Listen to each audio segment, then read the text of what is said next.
Who is it that's blending into the clouds in front? It's Altaria. Flying It sings in freely a beautiful soprano. It's another Pokedex entry I know. I like remember off the top of my head from Altaria. The cloud thing also helps. Yes. Our But cloudy saying bird. it sings in the All right, soprano well, that is the last one. is an I feel like Altaria we did thing. very well. There was only one that none of us got right. Nobody remembers that Berserker exists. How do you feel about that Ho-Oh guess? I just didn't want to steal My the same brain, answer. with the descriptions that it was I thought I'd giving, do it something a little just different. goes Yeah. to But, the yeah, Bisharp as soon as line. you That said makes Altaria, sense. Again, it I sounded didn't like think the that right was answer. hair, but I don't really It started out strong. know. You got, what, Like you 2 did right, point and out that he then does sit on went a downhill from there. Kinda like my VGC mullet. career, so. So I it feel very like well we could have got been. like a solid B+.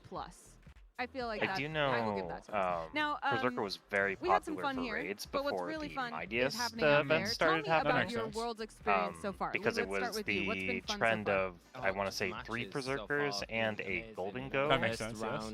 Does a Steely Spirit stack? There's no way. Yes. Oh, really? It does. That's goofy. I mean, that's impossible to happen in a normal game, but that's very funny. As well. Sometimes it can be really So for the folks listening home, Steely Spirit is the signature ability of Berserker, which is the evolved form of Galarian Meowth. If you're like following this crazy web that we're painting here, it's a Steel-type Pokemon. It has the ability that boosts the power of Steel-type moves used by, I believe, both itself and its allies, or is it just allies? Oh, like you know, all I steel don't type know moves? if it excludes itself. Let me check. But it's like a 50% boost to the damage done by Steel-type moves, so you can just sit next to somebody who's already got a very powerful Steel-type move, and they will do even more damage. Amazing players. And so apparently that stacks in raid conditions where you've got like 4 people on your team, which is very fun. User and allies by 50%. So Berserker gets same type attack bonus because it's Steel type, and then gets an additional off the top because of that ability. That's cool. And if I remember right, the specific thing that they would do is they would pair it with Golden Go that would use Make It Rain. Yeah, I believe the move is. That's the move, yeah. I think it comes across on the Golden Go's big signature move, 120 base power special steel move, lowers your special attack. It hits both opponents in doubles, lowers your special attack by 1 stage after using, which is a slap on the wrist for that kind of power. A trait came in for that level of power. 120, it hits both, like both targets, and it doesn't have like a cooldown. That's oh. The only penalty is you lose 1 stage of special attack, which is easy to mitigate. So cool, and that big drum. It doesn't really matter in raids. Is that like a similar thing to Overheat? Let's see. Overheat's 2 stages. I was dancing back here. You lose 2 stages of special attack, and also Overheat only hits 1 target, but it's the same power. There are so many people. Overheat's a little stronger, but like doesn't matter. Yeah. It's a little stronger and also has less accuracy. Yes, it can miss. Community-wise for you here, It certainly can miss. Also, it's also worth mentioning in doubles, moves that hit more than 1 target have their power reduced by 75%, just like overall, which is like not reflected in the UI in any way. It's just a thing you have to know. But that's why like it's like a balancing factor. If the move can potentially hit more than 1 guy, it will do reduced damage. So even in a case where you're firing off that attack into 2 enemies and one of them uses protect and is not hit by it, the other opponent will still only take 75% of the total incoming damage. But if say, if say that opponent didn't protect and they're knocked out by 1 attack, and then you use the spread move, but there's only 1 possible target on the field, they will take full damage. So that's how it works. So when you're in a double, but there's only 1 possible target, it'll just still do its normal. Yes, exactly. Exactly. And like so, Earthquake, for example, which hits every opponent, including your ally. If the opponent only has 1 guy out and you have both of your guys out, it will still do that 75% damage because your ally counts as a potential target.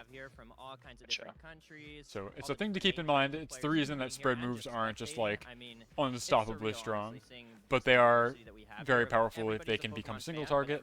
Like if you can knock out somebody and then do a spread move into a single guy, very, very strong. It's a balancing factor, basically. I talked to a few, walking in here, took a few pictures. It's actually surprising, because usually when I come to these events, I get stopped for pictures a lot, but I'm pretty anonymous this year. To reference my other brain obsession, Final Fantasy XIV, it's so fun there's a lot of AoE moves in that where it's like it will do its base damage for the first hit, and then any subsequent thing that it hits will have that, a lot of the times a 50% reduction, and I'm kind of surprised that it wasn't something like that, but also that makes sense. Very heavy. 50% reduction is very heavy-handed, I feel like. Yeah. Well, I mean, like where like it chooses one to be full and then the other, but having it more of a consistent like each is 75%. Yeah. I'd love to hear. So overall, yeah, I guess you're right. The total power is reduced by 50% because it's 25% from each. So yeah, it makes sense. But I remember him being. He's pretty funny out there. Yeah, but again, it's not a thing that's conveyed by any explanation in the game UI or anything like that. You just have to know. So I think that's not great. I wonder if because it's been, I did them at launch. I wonder if the trainer school stuff in Scarlet and Violet mentions it at all. Oh, maybe. They actually had some like tips in there that are maybe useful. I feel like more than previous games. I have no idea what this next match could be, but I guess if I just predict. I'm also curious if after like the year of Scarlet Violet and then all the DLC comes out and all that, if any additional classes will be added based on stuff that they realized might not have been as explained, or even things that just developed over the course of the. I would be surprised, but maybe the Blueberry Academy will have classes. I would be surprised if they update stuff in the existing world, but I feel like they could maybe add stuff in the new world. Yeah, they did mention in that latest direct actually that you can invite certain trainers to come over to your class, and that makes me wonder like obviously that feels like a way to rebattle them. Yes, like that's flat out, but I'm curious if there's any other elements in there, such as like a special teach-in class sort of thing. We will see. The DLC certainly looked very promising. I think it'll be funny to see how hope it's good. It looks good.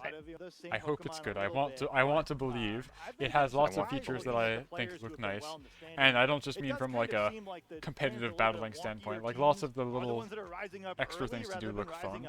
There's like a photography mode, which is nice. Obviously, it's no Pokemon Snap, but the fact that they are improving the photo mode in this game is good. I can't tell you how many times I've tried to take a portrait for my trainer card with my Pokemon, but they do the thing where they path to the exact same coordinate as you, and they stand exactly on top of you no matter where you go, and you cannot catch them in frame. So it looks like they've improved that somewhat, which is nice. They were pointing out there's like a thing you can do where you can customize how you throw the Pokeball, which seems nice. Just like a fun little customization for PvP. Obviously, they will be adding more outfits, which is good. Trainer customization is always nice. I'm curious if we're going to get way more. Like, is it just going to be this thing where it's just exclusively like school outfits or whichever? I don't know.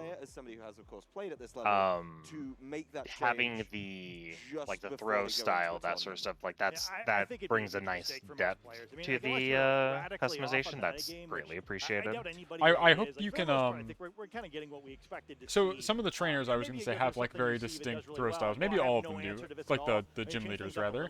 And maybe I just haven't really been paying attention. I know Rika has a really distinct one because she spins around, which is cool. And Larry has a really good one. So I'm wondering if... Sorry, yeah, go ahead. I was going to say, you were talking earlier about the ability to rematch the professors potentially in Blueberry Academy. I wonder if getting their throw style will be like a reward you get for completing the rematch or something like that. That's what I would do if I were designing these games. That would be my reward structure. Be like, oh, you do the rematch and you get like their outfit or whatever.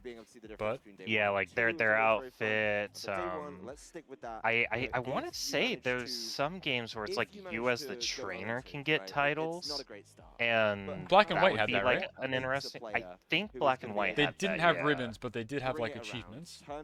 Is my understanding. There were medals in that case, and they weren't ribbons. Ribbons being per Pokemon, and then medals were like for you. And then they went back to ribbons immediately afterwards. I do like the idea of the medals thing, just as a way to like have some extra goals in game and track some stuff, especially if it were to result in a trainer title sort of thing. But yeah, no,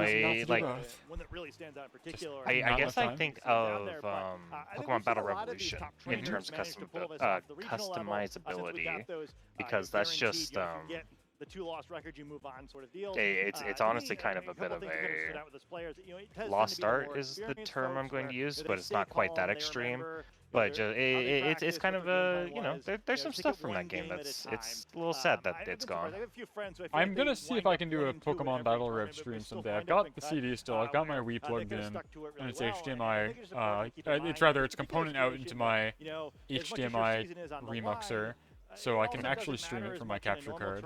I loved those games as a kid. I thought they were phenomenal. Or rather, that game. I don't know why I'm saying those games. There was one Pokemon Battle Revolution. The amount of character put in each of the Pokemon that were present The music is really, really good. Trainer customization was very powerful. And it the just fact that there's the Pokemon outfits, and then there's shiny odds for them to be a shiny Pokemon outfit. Did not know that actually. That's news yeah, to no. me. Someone like went on a whole gigantic spree to get like a shiny Groudon outfit, and it was just like, wow. Do you have to like reset if the Groudon outfit you get isn't shiny? What a horrible Yeah, consolation prize. because you only have the one chance to get the outfit. That's what I thought, right? Somewhere like Okay. Tokyo as well. That's I mean, miserable, but very this funny. has got to be the craziest Worlds venue we've ever been to, right? Not knocking some of the other cities.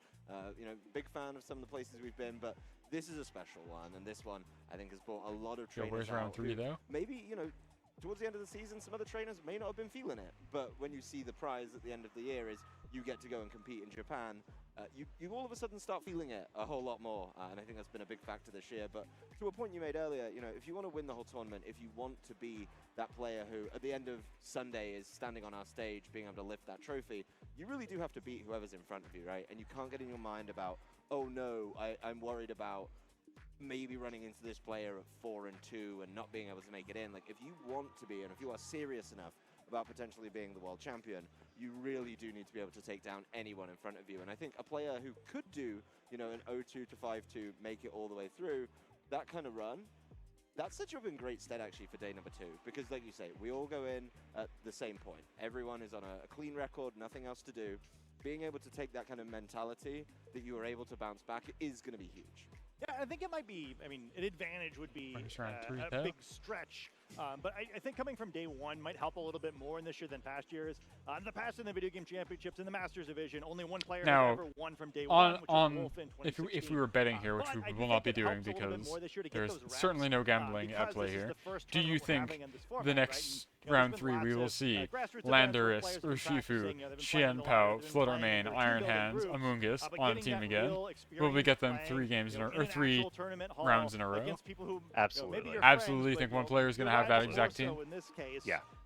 It seems like a better bet. I think it'd make a big difference. Very statistically, there's always that person who is going to throw rock no matter what. It's going to be a little bit nerve-wracking to be at day 2 of Worlds and then start playing immediately in a new Landorus in this case is rock, in my opinion. Building confidence here. Actually, maybe it's Amoonguss with the rocky helmet. Maybe grind it out, like really get familiar with Oh, speaking of Amoonguss, you mentioned earlier the Rage Powder. You said that it's like a powder variant of Follow Me. That's correct. Is there like a powder series of moves or something? Or? Yes. Okay. So Sleep Powder, Poison Powder, Spore, Rage Powder, Sandstorm, and Sandstorm. Oh. Yeah, Sandstorm counts.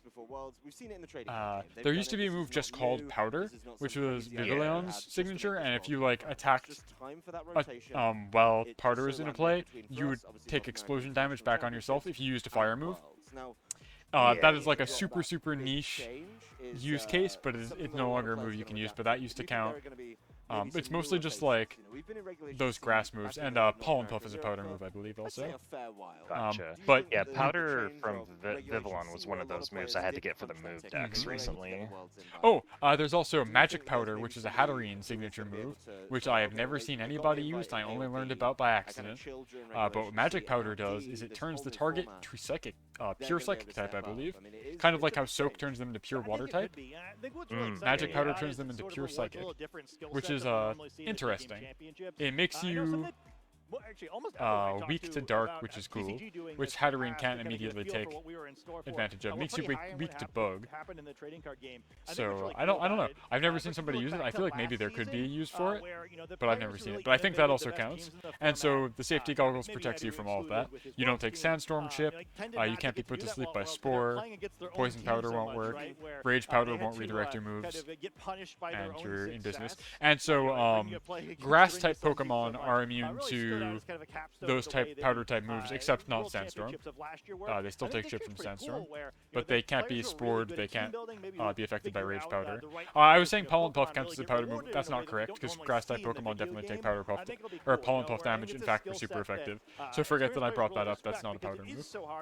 Yeah, I see the on the powder and spore moves. I see Cotton Spore, Magic Powder, Poison Powder. Essentially the normal like powders. The grass status moves. moves, yeah. I think there's never You've got There's sleep powder, only poison powder. 7 at this point Yeah, because there's not a lot. Wealth of experience powder in was removed. how to build teams, how to understand And their own yet, play style. despite that, we still see almost every team run a guy with the safety goggles on it. And it's not because Sandstorm's in the meta, I'll tell you that much. We're not seeing Tyranitar shit people down with Sandstorm. So it's literally like, I will dedicate an entire item slot because my opponent will bring an Amoonguss. Or I will dedicate my entire Terra to being grass so that I can get around Amoonguss. It is that meta-defining, where you like have to play around it, or you will lose. And it's not insignificant. I know there's more coming in future, but this is obviously one of the biggest pools we've ever had. And being able to dive I noticed as well there's the overcoat ability that functions very similar. So you've either got to have the goggles, be grass type, or have overcoat as your ability, and those are the only ways to be immune to powder moves. It's very interesting looking at the list of Pokemon with overcoat and how there's quite a few of them that are grass, so it feels a little redundant. Yes. So Overcoat does protect you from Sandstorm still. It is exactly the same as the goggles in that regard. But that's not typically like a really big deal. Though in Gen 9, that's a little bit less of a redundancy than you might think, because you can Terra away from being grass and still be pretty safe in that case. Oh, yeah. So you can ditch that type for something else and still keep it, which is nice. Kind of like how Heatran and Armarouge have Flash Fire, which makes you immune to fire type attacks, but then they can just stop being fire type, and both of them are almost always grass type. Because one, it makes you immune to Spore, and two, your biggest, most prevalent weakness is not something that can actually hit you. So, it's a very, very powerful typing. Something cool, actually, that I've seen, and I doubt we'll see it on stream, but it probably is happening at Worlds somewhere right now. The counterplay to Grass Terra Heatran is Bug Terra Heatran with Terra Blast, which is really funny to me, because it hits super effective into the grass, and Terra Blast becomes the bug type. So it's like a weird evolutionary arms race, and it's a rare case where you see bug Terra. At least that experience of this old Pokemon, I think, kind of like cuts it down a little bit, lets you get to the end a little bit faster, to the point where you're testing team cores. Because I think we are going to see a lot of those older Pokemon, especially because I think last year's experience is sort of misleading in a way, right? Because the way Pokemon worked in a game that had Dynamax versus any other format was very different, right? So like Regieleki is a great example, right? Where right now it looks like it was a little bit of a bait, where Regieleki, one of the most important Pokemon last season, this year, probably not even the best Pokemon of its own legendary grouping, right? Where it's Regidrago, who we have also not seen yet, who's probably risen up in that group. And yeah, I think being able to identify that sort of thing is interesting. Even with the Pokemon that were new in the last generation. Our commentator here is talking about previous legends that were very, very prevalent in their VGC brackets, like not really showing up now. We see a lot of Ursh. Ursh is obviously very powerful for reasons that I have, spoken about at length here. Regieleki and Regidrago were the two new Regi forms that they added in the DLC for Scarlet and Violet, and they were pretty popular in VGC. We don't really see them as much. We see a bit of Regidrago because it has a Dragon-type Eruption as its signature move, Dragon Energy. So you can pair that with like Goldango. To cut you off, sorry, that was in Sword and Shield. Did I say Scarlet and Violet? Yeah, you said I Scarlet did and mean Violet. Sword and Shield, you're correct. Thank you. The previous gen. They all start with S, so. Yeah. Okay. Except Violet, but well, yeah. But I'm starting when I'm speaking the thing, and then the next one is just like automatic. It's on autopilot. So the one that starts with an S. I could have said Sun and Moon. And honestly, it all starts with an S. I don't know either of these players who are coming up on stream, Baris or Yuto. I don't know them. So I'll be pleasantly surprised when I see their teams, because I don't really have any backstory here. As I was mentioning earlier, Judy Azarelli here, I believe he's running a rain team here at Worlds. He's the guy who tragically lost to Pachirisu in 2014. Oh, the infamous? Oh. He's the other side of that legend. So he's not Sejon Park, who brought the Pachirisu, but he's the guy who had his Draco Meteor redirected, and unfortunately was not able to clinch out the world's victory. But he takes it in stride. He's very funny on Twitter. He's a Soulsur, Soulsur, like short for Soul Survivor, on Twitter. Nice, super nice guy. He's been playing this game forever. He took a long break after that era, and he's like finally back in it because Terra is a really refreshing format. And it's great to see what he brings to the game. I was hoping we'd see him on stream, but not yet. Maybe next round. If you go 2-2 the rest of the way and still make it to the next day, that is great buffer. You know, that is basically 5-0 at a regional championship, especially given the stakes here where, you know, it is all binary, right? You know, it doesn't, you know, 9-0 doesn't exist in this tournament, right? 7-0 doesn't either, even though there's 7 rounds. You just need the fifth. So there's been a lot of yeah, I think these players are all in great position. I think if you were, if I remember right earlier, you were saying the single strike doesn't really get much play. Yes, that's correct. Gotcha. Popping back to. Win rate of worlds. Easy. Just go ahead. Oh, no, sorry. I was going to pull up Picolytics here, which is the analysis website. I don't know if you've got my stream open. I can actually stream it to you in Discord so you can see what I'm looking at. I see what you're looking at. I have your stream open so I can see your chat, but it's shouldn't like be too much of a delay. Video behind. Yeah. So Earthshoe Rapid Strike, we see number 3 usage in cartridge, and then if we look at Showdown, we can actually get a percentage. 45% of teams have it. Urshifu Single Strike, only 13% of teams have. So yeah, there's a big discrepancy. And so in addition to the signature move, Surging Strikes, and Wicked Blow, the typing is also different. So Ursh Single is fighting in Dark, and Ursh Rapid is fighting in Water, which is just generally considered a better type. Water is a pretty good defensive type, only has 2 weaknesses in Lightning, or Electric rather, and Grass. Whereas Dark makes you extra vulnerable to Fairy, and you're already vulnerable by being a fighting type. So, like, that's not getting super that 4 useful. times is really... Yeah, I mean, you're probably going to lose to the prevalent Fairy type attacker anyway in Fluttermane, but it, like, doesn't feel good. Whereas with Ursh, you can Terra Water, get Stab, and, like, be very defensive, and all in the same kind of go. And again, Surging Strikes hits 3 times and hits through Protect, so you can blow up Focus Sash, like, completely effortlessly. Oh, hang on, that goes through Protect? Yes, so Urshifu's signature ability, Unseen Fist here, means that all of its contact moves go through Protect fully. So Drain Punch, Close Combat, Sucker Punch, Wicked Blow, Surging Strikes, all pierce Protect. They don't break Protect for the guy after you. Like, if you hit the Pokemon protecting, it doesn't, like, break Protect in the same way Feint does, so your partner can't also hit the same target, but you can go through Protect.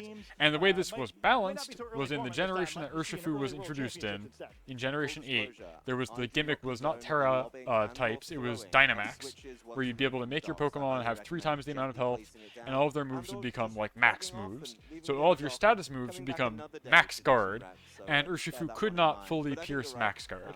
So that was how you balance this, is Urshifu couldn't get around max guard, could get through normal protect, but now we're in Gen 9, and Dynamax doesn't exist anymore, nor does max guard, and Urshifu's ability has remained unchanged. So he's a lot scarier than he was last generation. He was already very scary last gen. Gotcha. Yeah, those are 8% safety goggles. Usually people run Choice Scarf for speed or Mystic Water for just more damage. But sometimes we see those safety goggles like we saw today on round 1. They come in handy.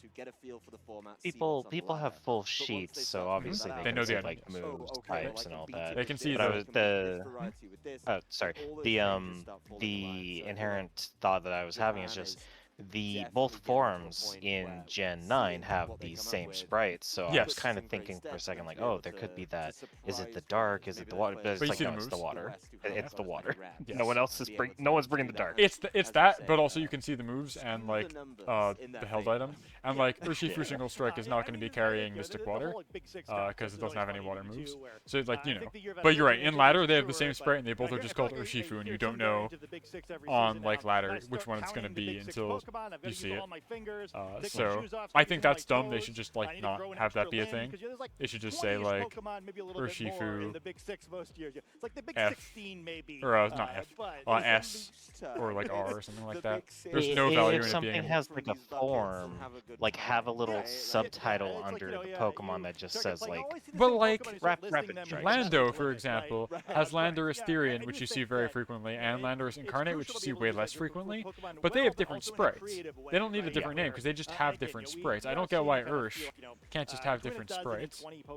Yeah, it's kind of that same sort of thing. Not that this affects any actual gameplay, so it's not as much of an issue, but like the Dunsparce not having the 3 segments. I need to know how many segments the Dunsparce has.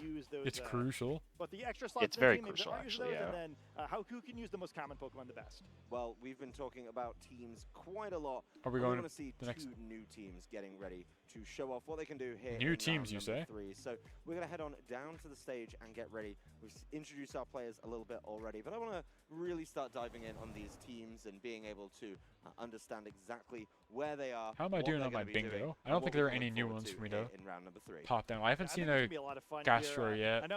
Fortunately, we didn't get the turn 1 game 1 disconnect, so that's gone forever. No OHKO moves.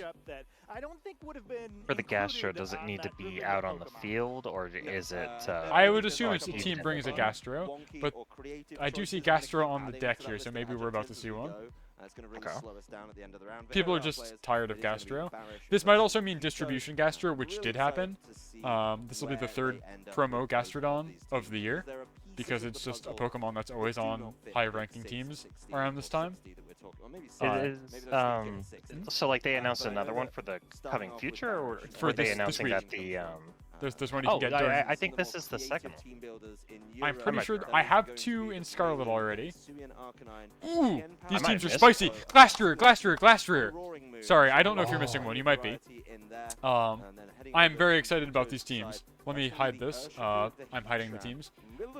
Breloom is here. Basculegion is here. Glastrier is here. So, Yudo has a very powerful Trick Room team. Glastrier is a Ice-type Pokemon that was legendary from the DLC for Sword and Shield. It is a very top-heavy horse. It has 30 base speed, which is some of the lowest in the game. Torkoal, by comparison, has 20, to give you a sense of how slow this horse is. It has 130 base attack, I think, and comparable physical defense.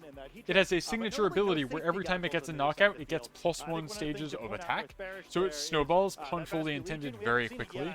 I spent a tremendous amount of time soft resetting to get one of them with a 0 speed IV for the use in Trick Room, because it is a nightmare. You run like Terra Electric on it, and you can have Terra Blast and Icicle Crash, and you've got like unresisted coverage in Electric and Ice. Or you can do something else, like a Choice Band or things like that. It's very, very scary.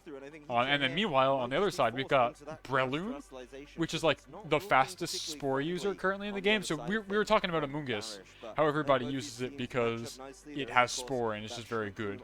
Breloom is like, I want to Spore my opponent at the start of the turn, so you can run Spore on that and then like Bullet Seed or something.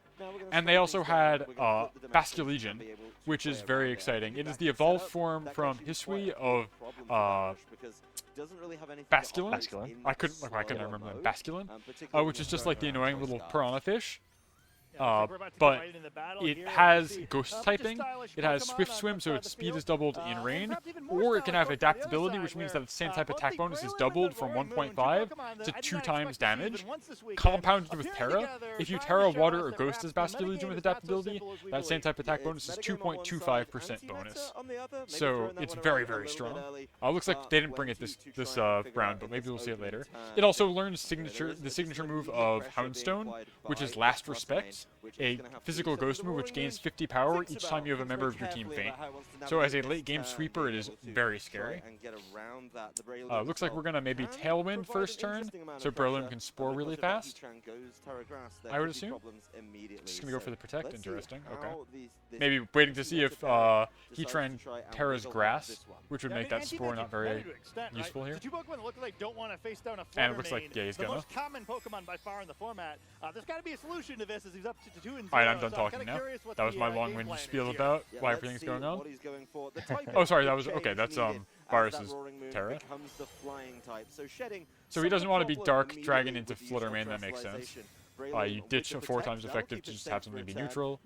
Heatran does not flinch, does not terror in the face of Breloom, as if knowing that he was going to... Oh, okay, that's cool. As if knowing he's going to protect. And meanwhile, Fluttermane goes for the Icy Wind to lower speed instead of going for the Dazzling Gleam, which would have otherwise hit super effective had they not terrored. So they like read that like a book. Knew he was going to terror flying. Roaring Moon takes it pretty well, coming down because at that point you're either gonna switch or you're gonna terror. Yeah, right? you have to. Yeah. So it's a very safe bet. You either get a stat drop on the guy who's coming in, you hit super effective with the Terra, or if they even if he didn't Terra, he's still Dragon type, so he would have still been hit super effective by Icy Wind. So it's definitely the right play. About 45 different items while in this format, and then Breloom, as almost all Breloom, holding that focus sash item. So with the 2 spread moves on the other side, a knockout was being threatened on Breloom with double hit, but now a little bit scarier. As we've mentioned, the Heatran is the option of the grass terrestrialization to try to get around a Spore here, but Breloom is able to... Yeah, so I don't know. I would assume Heatran's got a... Heatran holding firm, not terraing. On the sheets, can you see what the terror type of your opponent is? Yes. That is the big reason that open team sheets is needed, I think, in this format, because there's just too many variables otherwise. If every Pokemon could be any type and you just don't know until it happens, like, you just can't play around it, I feel like. It's just not feasible. Big heat wave. We did get the Spore off, but at what cost? Yeah, that's a big trade, but I think that's probably what Barish is expecting here. Not ideal to use their lose your terrestrialization with only a single attack, but did get that Tailwind up crucial. Tailwind is up, which is true. Metal Coat on the Goldengo, interesting. That's the hold item we saw. Shenpao, I think, has Assault Vest also is what I saw, or was it a Choice Band? I didn't catch that. I didn't catch it either. That's fine. I don't know what Shenpao does into Heatran, though. Like, I don't know what they're going to do about Heatran. He's going to Terra Grass eventually, but not when you want him to. You gotta force him to. Lowers attack? Lowers defense. Lowers physical defense. Yes, he's the offensively oriented. And then Chi-Yu is the one that lowers special defense. Ting-Lu lowers special attack, and Wo-Chien lowers physical attack, and you rarely see those latter two. And does that only affect the enemy? No, it affects your other ally as well. Gotcha. So I typically don't like when legendaries get introduced into the format because they're typically just really strong, but I was pretty okay with the Ruin Pokemon because there is a trade back to using them, or a trade off rather. Like, you are actually hurting your own guys, either offensively crippling them or making them very vulnerable to getting one shot later. Here it doesn't matter, Breloom has 1 hit point, so he does not care that his defense is being lowered. Yeah, it's really scary though. And I'm wondering when this Heatran is going to finally terrestrialize. It has to be soon. I'm impressed that he has just remained so like cool in the face of this Spore, because he's gonna Terra Grass. Like, it's gonna happen at some point, but when? I think in this turn, unlike the previous turn, Barish really needs to make the call right. You've got to pick one or the other. Are you going to Spore or are you going to Icicle Crash? You kind of have to hit it. Ice Spinner. All right, there goes Fluttermane. Not leaving that one alone anymore. Scared of that one waking up and picking up a potential double knockout with something that could cause a lot of problems. Like that. And there's the Spore. All right, should have terrored grass sooner, buddy. No terrestrialization on the side of the Heatran. I like that Heatran's eyes just like turn off when it goes to sleep. They don't close. Oh yeah. It just goes dark. Yeah, so excellent play by Barish there. I feel like if he gets that read wrong, he's kind of just out of game 1. Excellent move by him. But we do see Heatran getting that turn of sleep there. It's relatively healthy still. So now we're kind of in a similar situation to what we were before. Very pretty shiny. Yeah, I have a shiny one from Go that I transferred in for the sake of playing in VGC. But I have not built a team for this format yet, and I don't know that I will because I'm doing my Ribbon Master run. So if I get that done before the end of September, I will have a Torkoal team for the last couple weeks of this regulation. If I don't, oh well. Sacred Sword. Ooh. And the Wake Up. You hate to see it. But it doesn't get the knockout, and Heatran will respond in kind. That's okay, so it must be Assault Vest Shenpao. There's no way you survive a Heat Wave, I think, otherwise. And being able to, of course, cause those problems. But the Life Orb. And Life Orb on Heatran knocks it out. Okay.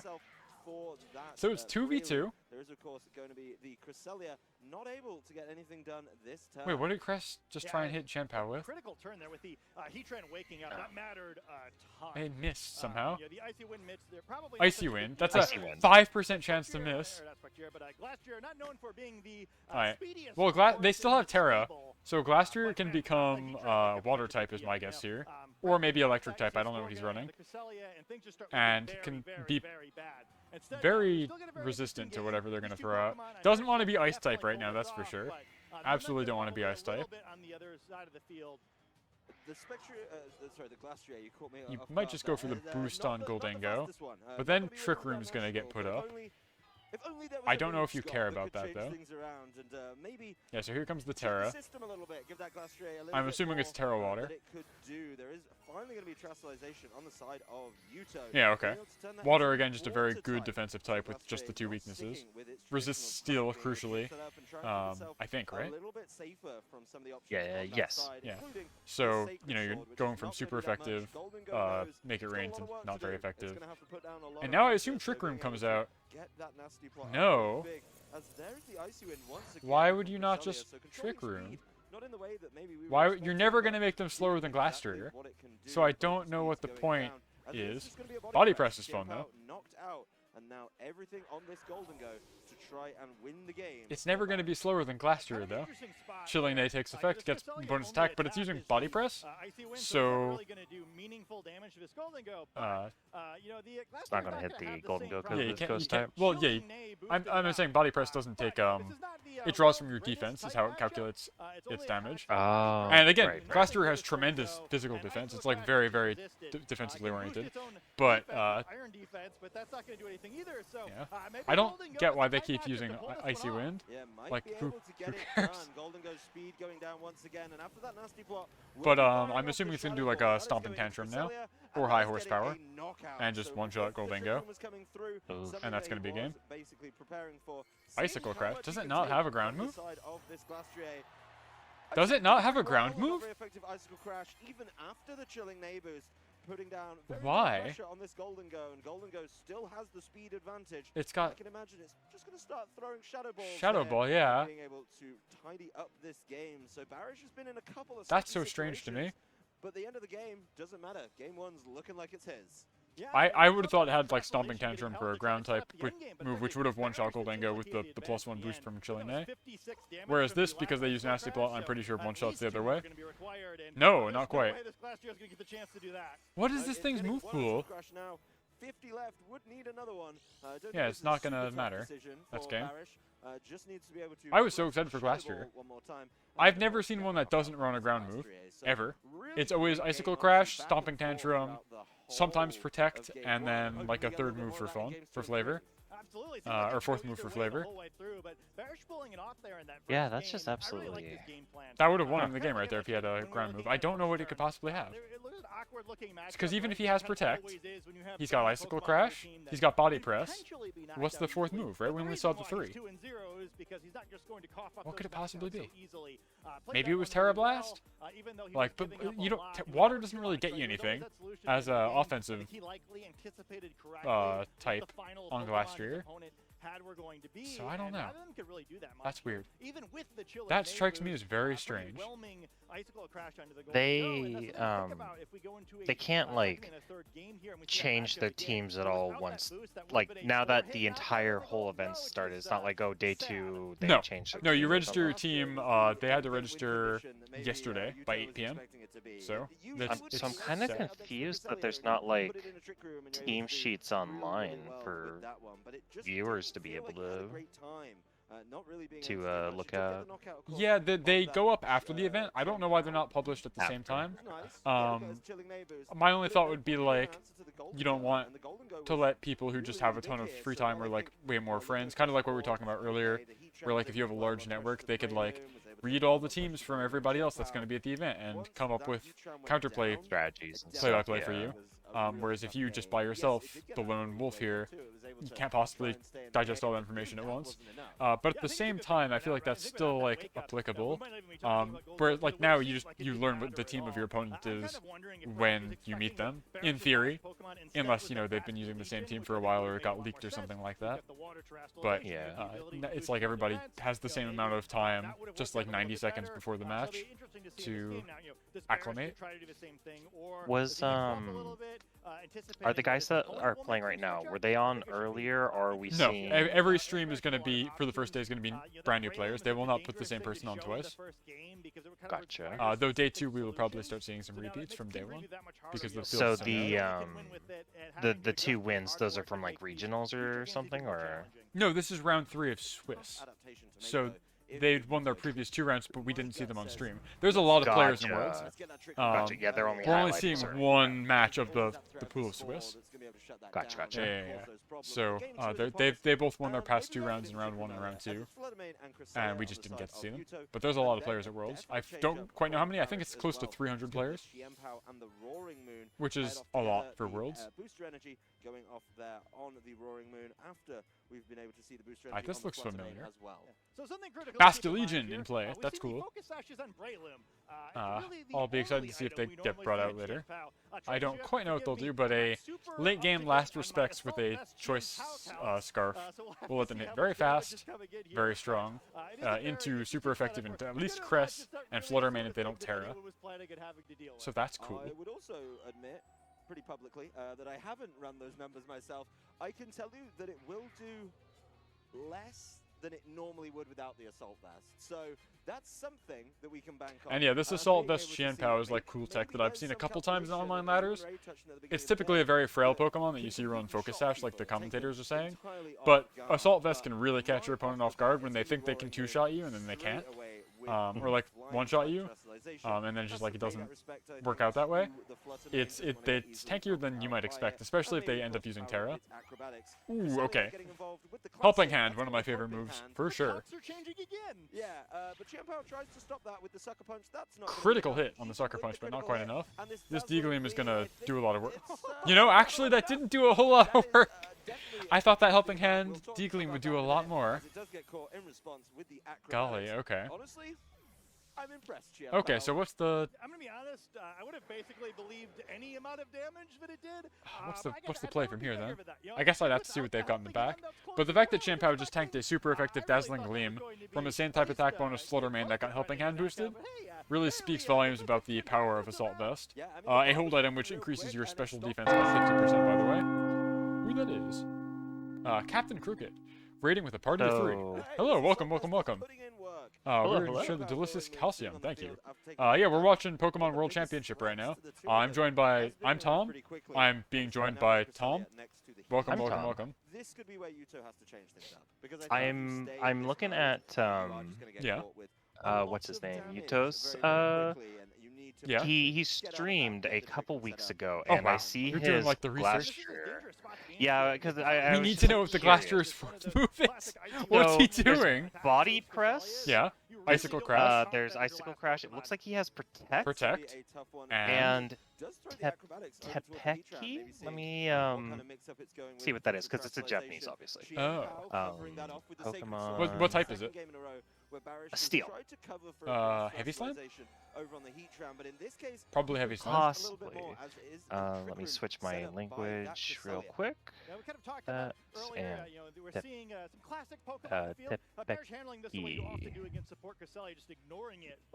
Tepeki is Iron Defense. Oh, I guess that goes with the body press. I think the commentators were remarking about that before, but I didn't understand what they meant because I was like, why would he have Iron Defense? Yeah, I don't like that. I don't think that's good. I think that's a misuse of the horse, especially when your ability is to gain attack every time you get a knockout. You just want to, like, hit really hard. Alright, here comes Helping Hand Heat Wave. Wow, this Roaring Moon has held on impressively well. Is going to be losing a little bit of HP, so even with the Life Orb, not enough. As Roaring Moon fires back Acrobatics, into into Heatran, does a surprising amount of damage for into a Steel type. Very effective, and it's got to be feeling pretty good about that one. I think you bring in Goldengo, you try and Tailwind now. Actually, maybe you don't try and Tailwind because they're probably going to Trick Room. Not ideal. Maybe? Not ideal. Yeah, I was hoping there'd be something positive I could add there, but no, that was just really For then, Basque Legion, is there any, because I saw it on his team just now, is there any differences between its two gendered forms? So the male one is higher physical attack and the female one is higher special attack, which unfortunately means that the male one is the viable one because Last Respects and like Liquidation and Aqua Jet are all physical moves. But that is the difference. There is actually a difference in the gendered forms, which is true There's for a stat Basculin as well. difference, but not like a moveset difference. I don't think there's a moveset difference. Ooh, yeah, that hurts. Yeah, it's like not very equitable. To incinerate that poor Golden Go. Well, it's not going for it this turn, as it does fire off the Protect, so maybe trying to see what's in the back, trying to get that little bit of information by knocking out the Roaring Moon with an extra move. He's not There gonna get that being information gendered this turn, though, as forms it and is going to then be a Protect moveset over on the side of differences the reminds Roaring me Moon. of The Shadow Ball goes Indeedee. into the Yes. And I think very specifically, you and I were talking long ago, or me and someone else, but getting the Indeedee female with Trick Room, I believe. Yeah, that's a raid and only how thing. you have, Yes. yeah, that's. It's not great. I will say, in all my time running a Trick Room team with the Indeedee that I have that has Trick Room and like pretty decent stats despite everything, I rarely actually use it to set up Trick Room. Typically, the play there is you have Indeedee and Armor Rouge, and Indeedee will use Follow Me, while Armor Rouge actually sets up its own Trick Room. And Indeedee's entire purpose is just to draw fire. So I don't think you actually necessarily need Trick Room on it, but it is certainly helpful. I don't know what a better fourth move would be than having Trick Room, so it's optimal to have. Do you know if that's the type of thing where, because it's not in its normal learn sets either from TM, egg moves, or otherwise, that if you were to forget that move, You can cannot you relearn still it, that's remember correct. it? No. No. Oh. Yeah. It is definitely an oversight from them just using one move list for Indeedee general raids, and then the gender being randomized. So like, male Indeedee can learn Trick Room, female Indeedee cannot normally, but in raids they both have the same move pool. So I ran into what I think is a similar problem in Legends Arceus, not to get too far off from what the topic is, but my Decidueye has bulk up, but for some reason it doesn't show up in the like what moves should be added list. So if I forget it, I think it's just going to be gone. That would make sense. I don't know. Captain Crooked, no worries. Like, my goal is to try and present what's going on stream here, like this extremely high level PvP in a digestible way. I'm kind of not doing that right now because I'm shooting the breeze with other Tom here. But essentially, what's happened here is we've set ourselves up for a really good end game on Barris' side on the left. Goldingo and Basculegion are both pretty fast, though Cresselia has set up Trick Room, which is a field modifier that inverts speed tier. So if they can weather the storm for like 3 more turns, they will outlast Trick Room and then just be able to sweep with very high damage. However, because Trick Room is in effect, they might actually just not be able to handle it. Terra's Steel on Cresselia, so no longer super effective from Ghost type. Last Respect is not going to hit hard enough, nor Shadow Ball. Still does half though. And then Glastrier cannot endure Make It Rain, so they can just punch through it no matter what. Does get an easy knockout on that Glastrier. The special attack will fall, but I really don't think Pokemon Snap, Stadium, and Hey You Pikachu all on the N64. We have not evolved very much. As many problems as possible, and while that Tailwind's up. Oh wait, were we not in Trick Room? I thought we set up Trick Room before. And it looks like we're just doing it now. Weird. I really spaced pretty hard then. It's not the Basculegion, but man, that was so much damage. If Cresselia had not terastallized, it would have been knocked out. I just can't handle I don't see a way that Yudo comes back here though. Like Heat Wave's not going to do it into Basculegion. I think Basculegion also just has like Aqua Jet, I think. I would assume it's like Last Respects, Aqua Jet, Wave Crash, yeah, and then Terra Blast, there you go. So, even in Trick Room it doesn't matter a whole lot. Require a double protect, but I'm not so certain that there's really an option to knock out even this frail Basculegion when hit. Just a bunch of moves that it resists. Helping Hand, cool. Aqua Jet, most likely. You're gonna knock out, if you survive, Goldingo, but they're just gonna protect. Of this Cresselia, this flash cannon cannon as well. That is going to be a flash that, cannon, not going into protect. Oh, the Goldingo. Basculegion, not it's even better than the spread move of Heat Wave, I suppose. If you know that you're not going to hit super effective either way. But yeah, I'm curious about the Ghost and Steel interaction. What do you mean? Like, does Ghost resist Steel? No. Okay. Water resists Steel, but water also resists fire. So like, what are you going to do? The Heat Raid's going to Yeah. up because we need I think even a double crit Heat Wave wouldn't have been enough. We see the forfeit locked in there, and you have this exciting team with Breloom and Basculegion and Roaring Moon is able That's to pick up a quick the win 2-0 and show from us this that, guy. hey, there's a whole bunch of different ways you can win games here at this year's World Championships. That was a really I am sad that insightful Glastrier game, didn't get being to able really to do see much. I the depth strongly of the disagree with team the that move, Barish has the brought. I build really that this guy was enjoyed running. both I don't see modes. when I it's enjoyed meant to how the shine. speed control was played around. I think Yuto put on a really good show as But well. that's just me. But Barish, who I got a little tip off before the game, his recent run on streams has not been so good, being able to break that curse at one of the most vital points of your season. That is going to be the World Championships. And congratulations to him, showing why this team was getting talked about. I heard more than whispers about it before this weekend. Yeah, I thought it was a ton of fun to watch too. Where as much as you can kind of see in the way it's. Problem is now there's going to be a lot of downtime between round 4, I think, because that was like a pretty quick, like 2-0 cut and dry. Yeah. I'm not sure what the best way to fill time would be. I'm kind of curious about. I noticed that there was only, if I remember right, the perspective we were on, the like Basculegion and all that, he only switched one Pokemon, which, by all means, his team worked last time, so I'm not too concerned about that. But yeah, Yuto's team was exactly the same. He didn't and really change it up, right? Yeah. I don't know. I don't know what his out was there. Sometimes you definitely just have a matchup where it's like nothing you can do will matter, which feels really bad. Even if you make it to this like extremely high position in Worlds, sometimes you just somebody else has something that has your number. I don't really know what he could have done there. I think the Glastrier set is just like not good. It requires you to set up with a defensive move when if you were just hitting harder during Trick Room, you can get your own offensive boosts for free. So I don't know what it's all about. Iron Defense is really strange to me. Especially without that ground move. I'm just kind of looking at it, and it's just like if, switching out any of the Pokemon to bring in the Arcanine or the Basculegion, like, the team he chose just wasn't really gonna stand up all Lots too of well. things resist fighting and ice. Or ice. That doesn't really help do you a lot of favors. Yeah. You're in a matchup where ice is not a very good offensive type in a lot of regards. Looking at his small team of 4 there, it's like nothing would have really. I don't think he had like a ground move or anything on Heatran, so like the Hisuian Arcanine was just not gonna really have anything. And then as we saw, the Basculegion, did just fine too. What was Yuto's other 2? Yeah, it's Cresselia and Fluttermane. The 2 that didn't come out on the field at all. I legit already don't remember. Let's take a look at the replay. This is the turn where that Heatran wakes up. There's Glastrier, Cresselia, Rillaboom, and Urshifu. Oh, yeah, weird that he didn't bring the Ursh at all. But yeah, I guess that also would have a similar problem with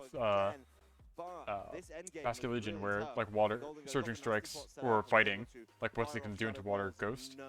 Not very useful. If it had Sucker Punch, it would be very good, but I'm assuming it just didn't have Sucker Punch. Yeah. Moving into game 2. But yeah, it just seems like what really confused me though is in game 1, Yuto just kept using Icy Wind on Cresselia, which is like a very weak move from a Pokemon that doesn't have a lot of special attack, and it's used because it lowers the opponent's speed, but it will never do that enough for it to matter when your ally is Glastrier. Again, Glastrier is 10 points faster than Torkoal. Like, that is the level of speed we are talking about here. You would have to supremely lower a Pokemon's speed like 3 stages or more before we're looking at you outspeeding it. So I think just trying to go for the Trick Room on one of those turns would have been better, and then you can get some more hits in. I have to imagine. The chip was not significant enough, I don't think. But I'm not these guys. They know something I don't know for sure. Yeah, they're making these decisions for some reason. His goal is just such an incredible ability. We a little bit saw it helping out in that game, but between that, it's typing, it's stats. Definitely that sort of thing where it would be nice to like. I just love to see it. Like having player interviews would take too much time. Yeah, but like, I mean they do winners interviews, but they can't do them with everyone. To be able to get like a even just a comment might be interesting. I see from a couple weeks ago